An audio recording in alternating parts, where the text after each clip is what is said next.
சென்னை தாம்பரம் அடுத்த மாடம்பாக்கம் அருள்மிகு ஸ்ரீ தேனுகாம்பாள் உடனுறை ஸ்ரீ தேனுபுரீஸ்வரர் திருக்கோவிலில் பிரம்மோற்சவத்தின் முக்கிய நிகழ்வான திருத்தேரோட்டம் இன்று கோலாகலமாக நடைபெற்றது.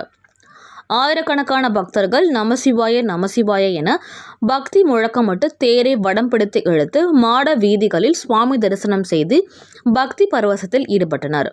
முன்னதாக தமிழக மனிதவள மேம்பாட்டுத்துறை அமைச்சர் கில்லி சரத்குமார் திருத்தேரை வடம் பிடித்து இழுத்து விழாவை துவக்கி வைத்தார்.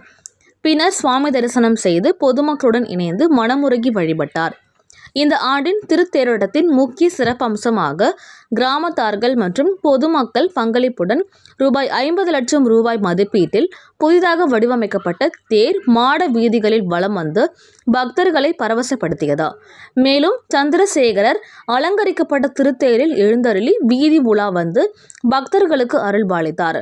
மேளதாளங்கள் முழங்க பக்தி இசைகளுடன் நடைபெற்ற தேரோட்டம் பக்தர்களின் ஆன்மீக உணர்வை மேலும் உயர்த்தியது. 1000 ஆண்டுகளுக்கு மேல் பழமை வாய்ந்த இந்த தேனுபுரீஸ்வரர் திருத்தலத்தில் நடைபெற்ற பிரம்மோற்சவ விழா ஒவ்வொரு ஆண்டும் சிறப்பாக நடைபெற்று வருகிறது.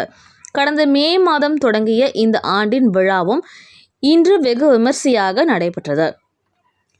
இந்த தேரோட்டத்தில் விழாவில் ஏராளமான பக்தர்கள், உள்ளூர் பொதுமக்கள் மற்றும் பல்வேறு சமூக அமைப்பினரும் கலந்து கொண்டு சுவாமி தரிசனம் செய்தனர்.